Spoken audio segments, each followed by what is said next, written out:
तो जय श्री राम दोस्तों। तो आज हम लोग बात करने वाले हैं रियल कल की वॉरियर्स के बारे में।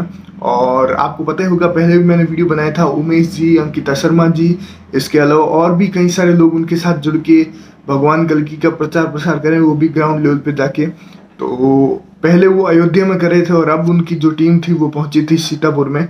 उसी की कुछ क्लिपिंग में ऐड करने वाले हूँ। पूरी वीडियोस देखने के लिए डिस्क्रिप्शन में लिंक है, वहाँ पे जाके उनको सपोर्ट भी जरूर से कीजिएगा। मेनली उनके साथ और भी कई तरह के लोग जुड़ रहे हैं, जो वहाँ के स्थानीय लोग भी हैं, वो भी अब बढ़ चढ़कर इसमें हिस्सा ले रहे हैं, जो कि काफ़ी अच्छी बात है। वैदिक खेती के बारे में बात हो रही है, कैसे इस टाइम को सर्वाइव किया जाए, कैसे भगवान को पहचाना जाए, और बहुत सारी चीज़ों के बारे में बताया जा रहा है। मेनली लाखों सालों के आंकड़े को मिटाने की पूरी कोशिश की जा रही है। तो आप लोग भी वीडियो जरूर से देखिए। इसके अलावा डिस्क्रिप्शन में सारे लिंक्स हैं, तो उनको जाके जरूर से सपोर्ट कीजिएगा।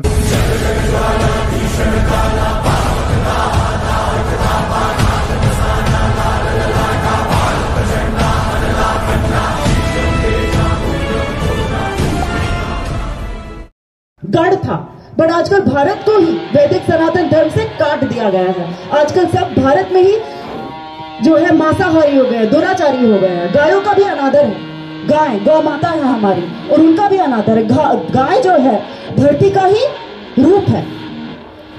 गाय का आदर नहीं कर सकता, वो धरती का भी आदर नहीं कर सकता, जो हमारी जरूरतें पूरी करने में गाय के समान है। आप समझ रहे हैं, बहुत जरूरी बात है ये। तो हम प्रकृति से जुड़ेंगे। वैदिक सनातन हमेशा से प्रकृति के तत्व और परमात्मा की स्तुति के बारे में, जीवन स्रोत प्रकृति और परमात्मा। अब जो परमात्मा है, उनके बिना एक पत्ता भी नहीं हिलता प्रकृति में, और प्रकृति परमात्मा की शक्ति है, वो उन्हीं के अनुसार जाती है। तो जब प्रकृति का हर जगह अनादर हो रहा है, धरती कांप उठी है। लोग जो है, जो ये गंदगी मचा रहे हैं, ये जो तत्वों को दूषित कर रहे हैं, वो धरती पे बोझ बन रहे हैं। तो इन लोगों का सफाया हो रहा है, जो वैदिक सनातन से नहीं जुड़े। मतलब सनातन शुद्ध सिद्धांत और सत्य, जो सही कर्मों का ज्ञान वास्तविक ज्ञान है। क्या सही कर्म है, क्या गलत कर्म है, कैसे हम ब्रह्मांड का नियम पालन करें, ना तोड़े। ब्रह्मांड का नियम नहीं तोड़ेंगे तो हमको भी सुख सुविधा होगी, और ये जो समाज है वो भी स्वर्गीय समाज बनेगा। और फिर हम जो है मृत्यु के बाद का जो जीवन है वो भी हमारा सुधर सकता है। वो वैदिक सनातन ज्ञान के अंतर्गत आता है कि मृत्यु के बाद भी जीवन है, आत्मा अमर है। तो ये है वैदिक सनातन, और इससे आपको जुड़ना है तो वो भी शिक्षा हम दे सकते हैं, आपको प्रोवाइड कर सकते हैं फ्री में। ओके, हाँ। तो आजकल जो है वैदिक सनातन के नारे आपकी शारीरिक क्षमता में कमजोरी है तो उसमें काफी ज्यादा लाभदायक है। तो हम चाहेंगे कि हमारे साथ साथ हमारे जो भाई लोग हैं, हमारे ग्रामीण लोग हैं, ये लोग भी उस फसल का जो है लाभ उठाएं, उगाएं अपने खेतों में बिना खाद पास के। और इतना ही नहीं, कुछ लोगों ने बताया कि जैसे जो उत्पादन क्षमता है वो कम होती है, तो अगर उत्पादन क्षमता उसकी कम है तो आप देखिए मार्केट वैल्यू उसकी अधिक है। जो आप गेहूं आज के डेट में 1700-1800 या धान जो भी सीजन चल रहा है, आई थिंक धान का जो सीजन चल रहा है, ये समथिंग आप 1700 से 1800 तक आप मार्केट में दे रहे होंगे। इसके ऊपर मुझे नहीं लगता जाता होगा। लेकिन जो जिस फसल की मैं बात कर रहा हूँ, जिस धान की बात कर रहा हूँ, ये आपको 5-6 हजार तक या इसके ऊपर तक भी जाता है। इसका रेट मुझे कंफर्म नहीं है, बट गेहूं जो है शुगर फ्री वाला जो बिना खाद के उगाया गया है, वो प्रेजेंट टाइम में 10,000 रुपए कुंटल जा रहा है। तो अगर आपके खेतों में फसल वो कम भी उगती है तो आपका माइलेज उससे इधर दोगुना आ रहा है। तो हम चाहेंगे आप लोग भी प्रकृति से जुड़े, जैसे भाई साहब ने बताया। इसके पहले भी मैडम से मिले थे, मैडम ने बताया था इसके बारे में। तो आप लोग भी ऐसी फसलों का लाभ उठाएं और प्रकृति से जुड़े, बहुत ही अच्छा रहेगा। और उम्मीद करेंगे कि दादाजी बैठे हैं जो कि काफी ज्यादा जागरूक है, हमारे क्षेत्र के हैं। और मुझे लगता है कि हम जहाँ भी कार्यक्रम में गए हैं, आपका संबोधन जरूर मिला है, हम सबको आपका मार्गदर्शन मिला है। तो हम चाहेंगे कि आप अपने यहाँ से भी लोगों को जोड़ें और इसका लाभ उठाएं। जाते हो ना, हाँ। इसलिए इस पर ध्यान दो कि गौ माता की अगर ऐसी परेशानी बढ़ती रही तो हमारी पहले परेशानी होगी। कैसे इसका निस्तारण हो, क्या हो, मेरी समझ में नहीं आ रहा है। इतनी देर आप लोग बता रहे हो।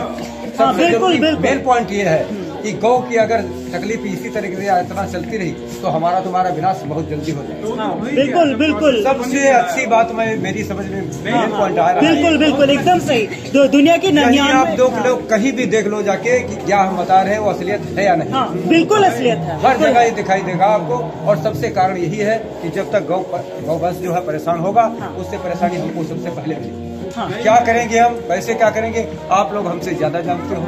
थोड़ा समझाना इधर उधर हम तो समझते हैं, लेकिन हमारे पास इसका कोई उत्तर नहीं। जाहिर सी बात है कि हर इंसान को समझना चाहिए कि जो हमारी गौ माता है, तो गौ माता से हमारा क्या लाभ है और क्या नुकसान है।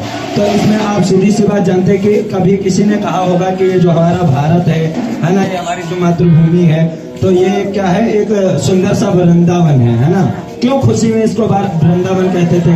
क्योंकि यहाँ के जो बच्चे होते थे, ग्वाल बाल हैं, सब घूमते थे, गौ माता का मक्खन है ना और दूध दही खाते थे, पीते थे, स्वतंत्र रहते थे। इसलिए हलचल और खुशी का ये घर था एक भारत, है ना। तो इसलिए लोग इसको वृंदावन कहते थे, है ना। तो आज की डेट में सब चीजें खत्म हो गई हैं। लोग कहते हैं मंगाओ, अभी हम खरीद कर लस्सी पी लेंगे और वो टोंड क्रीम फुल क्रीम क्या है जो भी है दूध पी लेंगे। गौ माता का दूध पता नहीं कि भेड़ बकरी का आ रहा है, ये तो कोई भी नहीं जानता, है ना। तो इस चीज को मत खत्म करिए, अपना फिर से वही सब चीज का सहारा लेकर के आगे बढ़े। शुद्ध चीजें वैसे भी खाने को मिलेंगी और जब मेहनत करोगे तो शुद्धता की तरफ बुद्धि और सद्मार्ग सब कुछ सही होगा। भैया इस चीज पर विचार करना आप लोग, क्योंकि आप प्रचारक हो ना, आपसे बहुत कुछ सुधार मिल सकता है। मेरी समझ से कुछ ऐसा बताओ पब्लिक की समझ में आ जाए कि गौवंश का कैसे उपकार हो, कैसे उद्धार हो।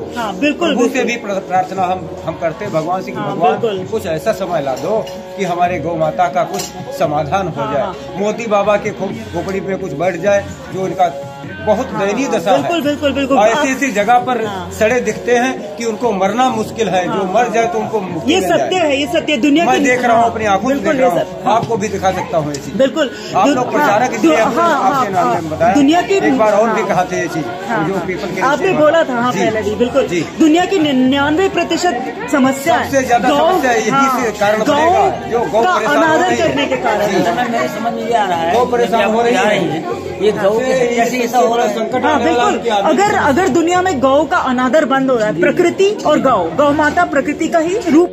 चाहे जो भी धर्म ग्रंथ पढ़ेंगे आप इस समय, यही नंबर मिलेगा आपको।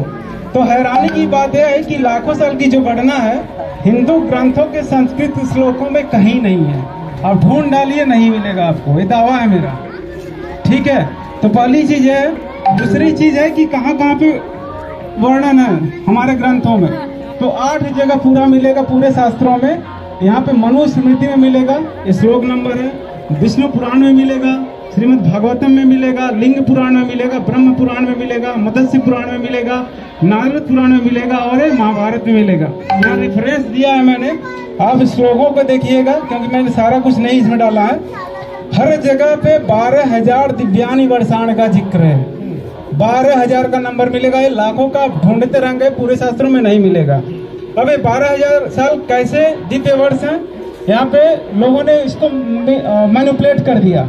अभी आगे आपको दिखाएंगे तो कैसे जो नंबर 4,32,000 साल का वो कैसे आया। ये देखिए, कलयुग 4,32,000 साल कैसे आया।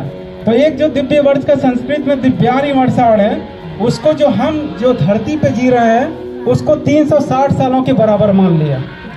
ठीक है, एक कह दिया कि ये देवताओं का साल है और वो कौन से देवता का पता नहीं। ये ब्रह्म लोक का 360 है कि इंद्र लोक का 360 है कि सूर्य लोक का 360 है, इसका कुछ पता नहीं। बस 360 मान लिया कि हमारा जो 360 है वो दिव्य वर्ष के बराबर है। और उसकी का सीधे सीधे जो चतुर्युग, सतयुग, त्रेता, द्वापर, कलयुग को चतुर्युग बोलते हैं। उसमें जो 12,000 का नंबर मिला है पहले से, इसमें से जो 12,000 नंबर दिया गया है उसमें से 360 का ये इन्होंने गुणा कर दिया तो कितना आ गया? चतुर्युग 43,20,000 साल। यही नंबर हमको पढ़ाया जाता है, बताया जाता है। हमारे दादा बाबा जो ग्रंथ हमको और इस समय पढ़ने को मिलता है, यही नंबर बताया जाता है। तो इसलिए हमें बैठा हुआ है कि यही नंबर सही है, क्योंकि हमने कभी टाइम दिया नहीं पढ़ने के लिए। फिजिक्स केमिस्ट्री जितना पढ़ते हैं जीवन में अपने, उसका 1% भी हम अपने शास्त्रों को पढ़ने में टाइम नहीं देते, तो जानकारी कहाँ से होगी। लेकिन जो रेफरेंसेज हैं आप नोट कर लीजिए, आप पाएंगे, ग्रंथों को ढूंढिए तो हर जगह 12 सहस्त्राणि वस्त्राणि का जिक्र है, मतलब 12,000 साल दिव्य वर्ष का जिक्र है। तो अब आते हैं कि ये नंबर कैसे आया।